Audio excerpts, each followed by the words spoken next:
Morning students, welcome to Nilkanth school online education. હવે ધોરણ 8ની અંદર આપણે ચાલુ ભૂતકાળ એની સમજૂતી મેળવી લીધી. બોર્ડ પર આપણે વાક્ય રચના ને કઈ રીતે પ્રશ્નાર્થ વાક્ય, સાદા વાક્ય, નકાર વાક્ય તેમજ ઇન્વર્ઝન ક્વેશ્ચન એ બધું શીખી ગયા. તેમજ આપણે જે ગ્રામરની બુક છે એમાં જે સમજૂતી આપી છે તે પણ આપણે મેળવી. તો હવે તમને એની એક્સરસાઇઝ સરસ રીતે આવડવી જોઈએ.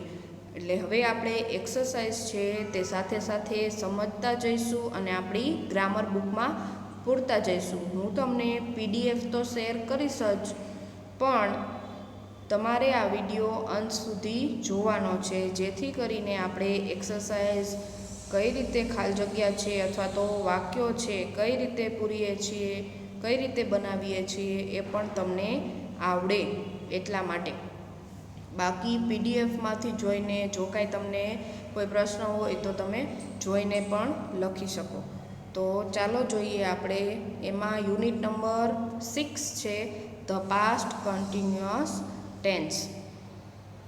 માં સ્વાધ્યાયમાં તમે પહેલાં ખાલી જગ્યા આપેલી છે, જુઓ. Fill in the blanks using the past continuous tense forms of verbs given in the brackets. કે નીચે આપેલી ખાલી જગ્યાઓમાં ક્રિયાપદનું ચાલુ ભૂતકાળનું રૂપ મૂકો.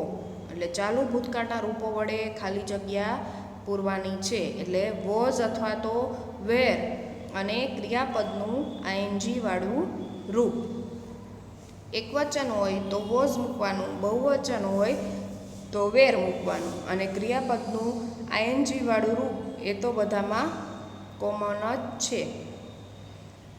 તો પેલું જોઈએ, ધ એર હોસ્ટેસ. એક વચન છે એટલે was not closing the door of the plane. અહીં ક્લોઝિંગ મૂકવા નકાર વાક્ય આપેલું છે. પછી બીજું જોવો, વૂથી પ્રશ્ન બનાવેલો છે તો વૂ સાથે હંમેશા વોઝ જ આવે. Who's was declaring the result. ડિક્લેરનું આપણે કર્યું ડિક્લેરિંગ. ત્યારબાદ ત્રીજી ખાલી જગ્યા ધ કેપ્ટન્સ શિપ. કેપ્ટન્સ આપેલું છે, પણ કેપ્ટન્સનો મતલબ અહીં થાય કેપ્ટનનું. એટલે વોઝ આવશે પહેલી ખાલી જગ્યામાં. પ્રશ્નાર્થ વાક્ય છે એટલે વોઝ આગળ આવે. Was the captain's ship sailing across the seal.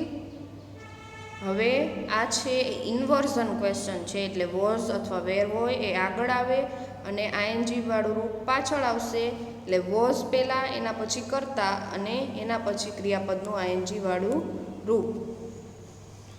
ચોથી ખાલી જગ્યા, ધ નંબર ઓફ ફિશીસ. હવે અહીં એક કરતાં વધારે માછલીઓ કીધી છે એટલે આવશે were. The number of fishes were getting less due to pollution in that pond. Were અને ING વાળું રૂપ. ત્યારબાદ પાંચમું, અ કસ્ટમર વોઝ. કમ મેં અહીં લખ્યું છે પણ અહીં આવશે કમિંગ. ING વાળું રૂપ મૂકવાનું હોય એટલા માટે. A customer was coming to the shop to buy something. અહીં કમનું થઈ જશે કમિંગ. ING લાગશે પાછળ, ઈ કાઢી અને ING. ત્યારબાદ છઠ્ઠું છે ખાલી જગ્યા ધ એન્ડ્સ. એન્ડ્સ છે બહુવચન છે એટલે વેર આવશે અહીં. Were were the ants making the ant hill question mark.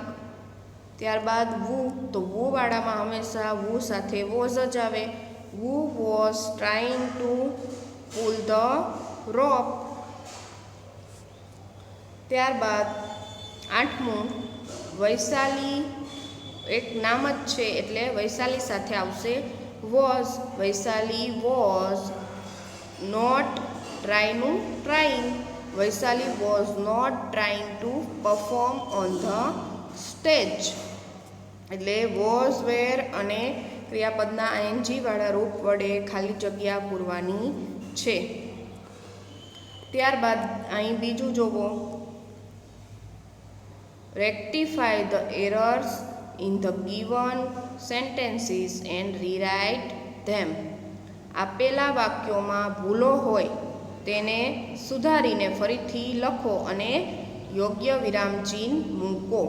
હવે આ વાક્યો છે એ સાદા ભૂતકાળના વાક્યો આપણે ચાલુ ભૂતકાળના વાક્યો આપણે બનાવીને લખવાના છે, પણ અહીં વાક્યો જે આપેલા છે એમાં કેટલીક ભૂલો આપેલી છે. એ ભૂલો આપણે શોધવાની છે અને વ્યવસ્થિત રીતે ફરીથી સુધારીને વાક્ય લખી અને યોગ્ય વિરામચિહ્ન જે કાંઈ આવતા હોય એ મૂકવાના છે.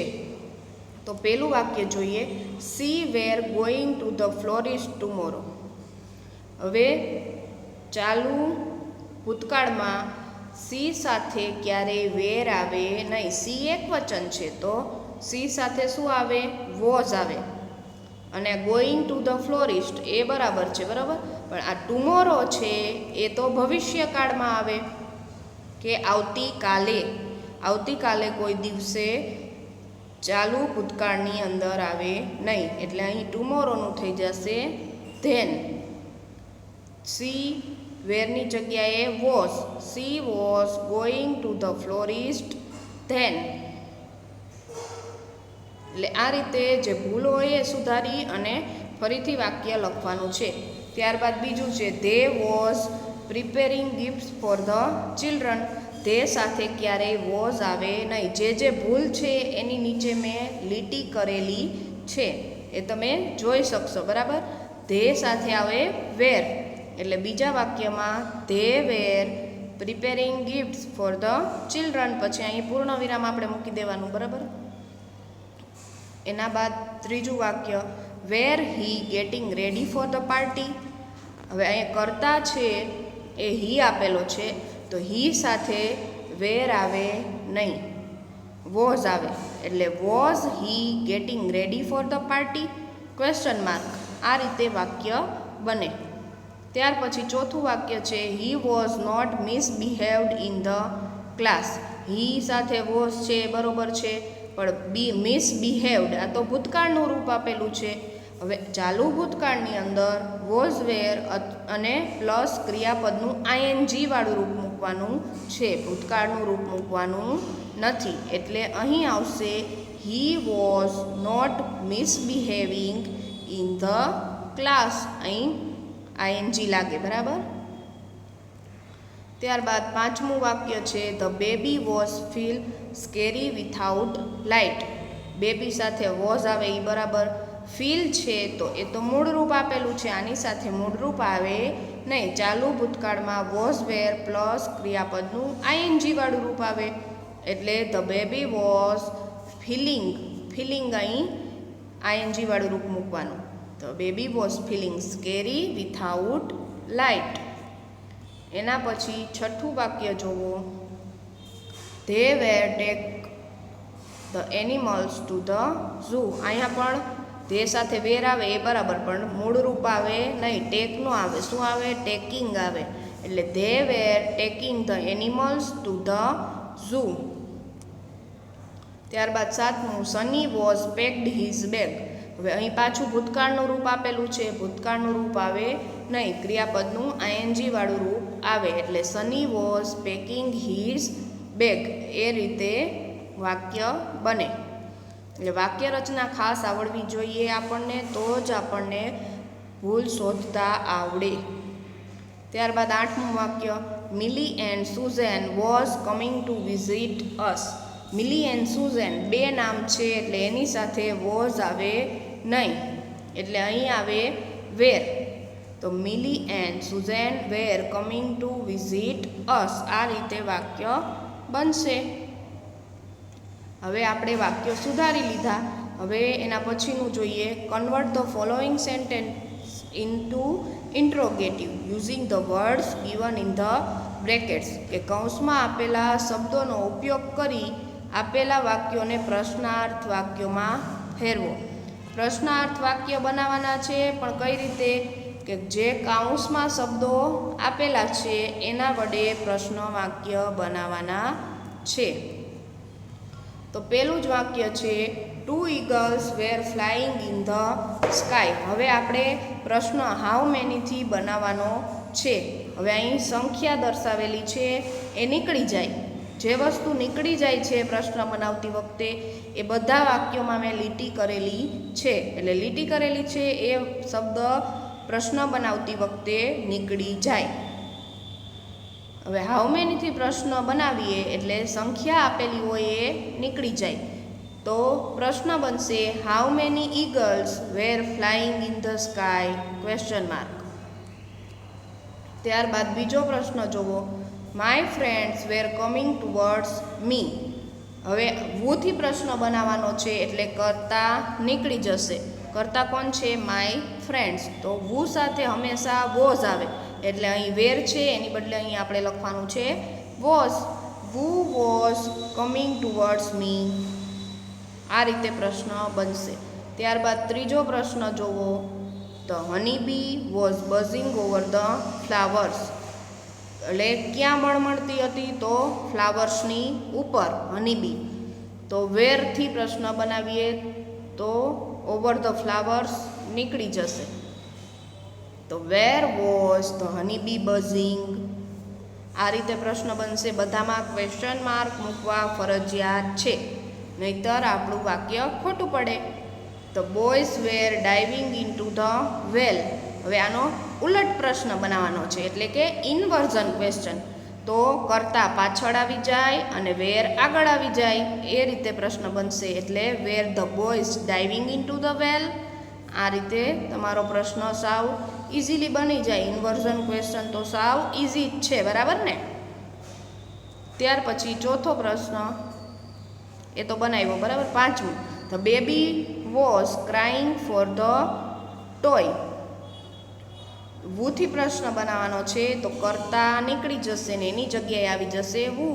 વુ was crying for the toy. ત્યાર પછી છઠ્ઠું છે the old man was buying mangoes. તો વર્ડથી બનાવવાનો છે તો વસ્તુ હોય એ નીકળી જશે. વસ્તુ આમાં છે મેંગો.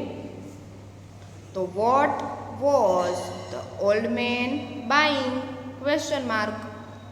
આ રીતે પ્રશ્ન બનશે. ત્યાર પછી સાતમું છે Anil was washing the car at 8 AM. વેનથી પ્રશ્ન બનાવવાનો છે તો સમય છે એ નીકળી જશે. તો when was Anil washing the car question mark. આ રીતે પ્રશ્ન બનશે. ત્યાર પછી આઠમું છે the visitors were entering the hall. હવે આને ઇન્વર્ઝન ક્વેશ્ચન બનાવવાનો છે એટલે કે ઉલટ પ્રશ્ન. તો એમાં જે વેર છે અથવા તો વોઝ હોય એ આગળ આવી જાય ને કરતા હોય એ પાછળ આવી જાય. તો were the visitors entering the hall question mark. આ રીતે ઇન્વર્ઝન ક્વેશ્ચન બનશે. તો હવે તમારી આ યુનિટ 6ની જે એક્સરસાઇઝ છે ચાલુ ભૂતકાળ એટલે કે ધ પાસ્ટ કન્ટિન્યુઅસ ટેન્સ એ આપણે અહીં પૂર્ણ કરી. હવે તમારે સરસ રીતે મોઢે પૂરવાની છે. જો કાંઈ ક્વેરી હોય તો આપણે PDF મોકલશું, તેમાં જોઈને પણ તમે પૂરી શકો. ત્યારબાદ હવે આપણે આ યુનિટ નંબર 6 છે ગ્રામરમાં ધ પાસ્ટ કન્ટિન્યુઅસ ટેન્સ એનું પ્રેક્ટિસ પેપર મોકલશું. એ તમારે જાતે મોઢે લખવાનું છે તમારી પાકી બુકમાં પાછળ. તો હવે પછી આપણે આવતા વિડીયોમાં નવા ટોપિક સાથે મળીશું. ત્યાં સુધી આવજો.